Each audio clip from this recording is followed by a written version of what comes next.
Your whole life flashes before your eyes and you realize everything you've worked your whole life for could just go away.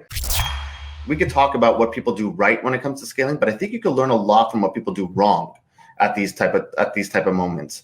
What are most people doing wrong as a business owner right now during these times? Yeah, well, they didn't have the proper foundation in place. So I've created a whole series of rules so you can understand if I'm here, because the first thing, people go to scaling and they never scale. See, scale and scaling are two different things, right? Scale's maximizing what you have.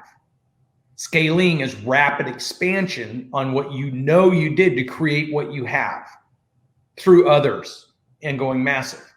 People go straight from start to scaling and they don't have any of the foundational elements in place, and then they implode and collapse on themselves and run out of money. So, and this happens over and over and over at all sizes. You know, maybe you make it to 3 million or 8 million or 15 million or 50 million or 250 million. I mean, Jim Collin and Great by Choice and How Mighty Falls talks about multi legacy, multi-billion dollar companies disappearing. Blockbuster, Hollywood Video, maybe they were too focused on each other and not focused on innovating an actual product line like Netflix, or like Redbox. So they got decimated overnight because they were inwardly focused. And this is where everyone makes their mistake. They become inwardly focused. They're that little volcano spilling over, and they're just trying to push their volcano bigger and bigger and bigger, but they don't understand the elements of properly growing. So they don't build their teams right. They don't delegate correctly. They don't surround themselves with people who are experts in the right area of the business, because when things are going well, their ego's kicked in and they think they're doing great until it all goes away. So what causes businesses to not scale is a lack of technical understanding of how to scale. And what causes businesses to implode as they attempt to go to scaling is they don't have the foundational elements in place in the first place to scale, and then they implode when they're scaling. Do you find that also during this time, most people feel the need to contract versus expand? Yeah, as soon as pressure. So unknowingness causes fear.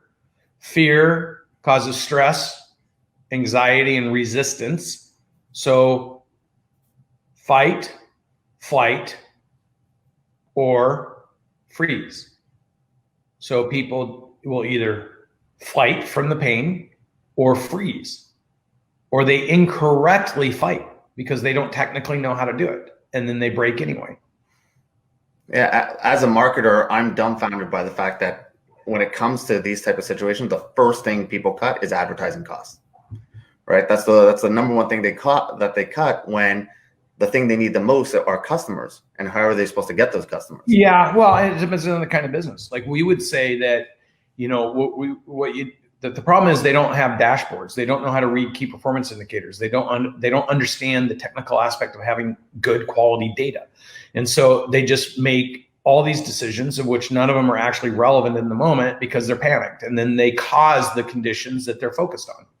So what you think is what you say is what you do becomes your legacy. If what I'm talking about is I might go out of business, so therefore I need to do all these other things, I'm going to go do it because I'm panicked with fear. And I'm asking all my other friends, what are you guys doing? Like firing employees, cutting costs, shutting it down. Oh my God, the world's buying. And yet then their competitor across the street grows by 75%. So it's cause and effect. And when you have unknowingness, you create all the conditions to create negative momentum, and you're in trouble. When you have knowingness, you can lean into key indicators and slowly make decisions. So let me tell you, when in my own personal life, when something bad happens, including could be getting hit by a car, or it could be a big business issue that might, like when I was selling my business and we were all getting on the airplane to go to Denmark for a $151 million deal, and my phone rang 1 hour before I got to the airport. And they said, we decided to call the deal off. So that's an OSH moment where you're like, you can swear on this, by the way. Your whole life flashes before your eyes, and you realize everything you've worked your whole life for could just go away. So in that moment, what I told them is, hey, I'm at the airport. I'm going through security. I was at home, because let me tell you my checklist. First, when something really bad happens and it's a state of crisis or emergency, the first instantaneous response is I ask myself, am I okay? Do I have a hole in me? Am I damaged? Am I okay? Because if I'm not okay, I can't help anybody else. Next thing, the people I love, my kids, my fiance, my parents, are they okay? I need to know that, because if I'm worried about them, I'm not going to be good in the moment making any choice. Third thing is the people I care about, the people I'm responsible for, my clients, are they okay? Is there anybody that's in worse shape than I am right now, right this minute? Because if so, I pivot my concern to their concern. And then the fourth thing is, the most important thing is, how much time do I have? Now, on the call saying don't come, I had about 15 minutes to think about what I was going to do. I needed the 15 minutes. The first 5 minutes, you'd have thought that somebody stuck me with a fork in the ass because I was howling. The second 5 minutes, I was going through breathing exercises. And the third 5 minutes, I created a strategy. That strategy allowed me to land, put the deal back together, and close it. If you have 15 minutes, if you have an hour, if you have a day, if you have a week, if you have a month, if you have 3 months, if you have 6 months, the more time you have, the less you should be panicking. You should be bringing yourself to a state where you're completely opening your mind and you're going through a checklist of questions. And that checklist of questions, the more time you have, the more data you can get in order to make a great choice versus a panicked choice.